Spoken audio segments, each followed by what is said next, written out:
शिर्डीत आज उद्या भाजपचं राज्यस्तरीय अधिवेशन. शाह, नड्डा, फडणवीस, गडकरी पदाधिकाऱ्यांना मार्गदर्शन करणार. स्थानिक स्वराज्य संस्था निवडणुकांची रणनीती ठरण्याची शक्यता. युद्ध जिंकले असले तरी पुढील युद्धासाठी सराव महत्त्वाचा. सरकार आलं म्हणून शिथिल होऊ नका, कामाला लागा. फडणवीसांनी स्थानिक स्वराज्य संस्था निवडणुकीचं रणशिंग फुंकलं. शरद पवार मुख्यमंत्री फडणवीसांमध्ये फोनवरून 15 मिनिटं चर्चा. परभणी आणि बीड संदर्भात चर्चा. महाराष्ट्र शांत ठेवण्याची जबाबदारी. शरद पवारांची प्रतिक्रिया. बीड प्रकरणात कोणीही सुटणार नाही, आरोपींवर कडक कारवाई करणार. मुख्यमंत्री देवेंद्र फडणवीसांचं आश्वासन. बीड हत्या प्रकरणातील सर्व 8 आरोपींवर मकोका. खंडणी आणि बीड खुनातील आरोपी एकच, त्यामुळे खंडणीच्या सर्व आरोपींवर मकोका लावा, अन्यथा हा मकोका आम्हाला अमान्य. मनोज जरांगेंची मागणी. धनंजय मुंडेंना मंत्रिपदावरून दूर करा. आकाचा आकाही आता बिनभाड्याच्या खोलीत जायला हवा. धाराशिवच्या मोर्चातून सुरेश धस यांची अजित पवारांकडे मागणी. सुरेश धस यांच्यामुळेच बीड बदनाम. बीड हत्या प्रकरणी पंकजा मुंडेंची प्रतिक्रिया. तर बीड जिल्ह्याला बदनाम करत नाही, आम्ही फक्त परळी पॅटर्नबद्दल बोलतोय. सुरेश धस यांचं प्रत्युत्तर. सोबत असलेल्या फोटोंमुळे आम्हाला किंमत मोजावी लागते. कार्यकर्त्यांनी काळजी घ्यावी. वाल्मिक कराडसोबतच्या नेत्यांच्या फोटोवरून अजितदारांचं भाष्य.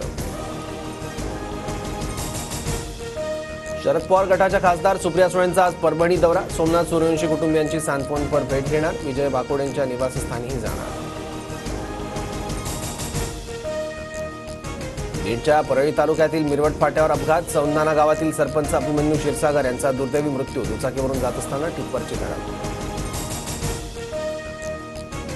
महाविकास आघाडीत बिघाडी झाल्याची चिन्ह. ठाकरे गट पालिका आणि जिल्हा परिषद निवडणुका स्वबळावर लढवणार. राऊतांकडून घोषणा, तर काँग्रेसकडून स्वबळावर निवडणूक लढण्याचे संकेत.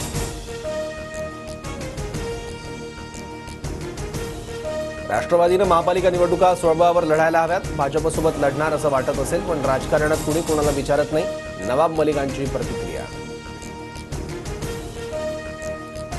केंद्र सरकारकडून उत्तर प्रदेश आणि बिहारला सर्वाधिक निधी वाटप. महाराष्ट्राच्या वाट्याला 10,930 कोटी रुपयांचा निधी, तर उत्तर प्रदेशला 31,000 आणि बिहारला 17,000 कोटींचं वाटप.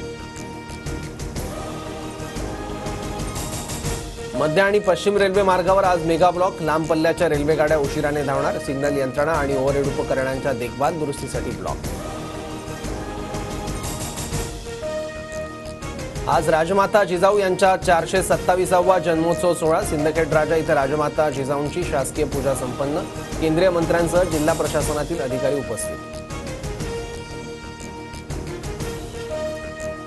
पुण्यात सकाळपासून ढगाळ वातावरण. बदलत्या हवामानामुळे 24 तासात किमान तापमानात 1 ते 2 अंशांनी वाढ. शिवाजीनगर परिसरात 14.3 अंश सेल्सिअस किमान तापमानाची नोंद.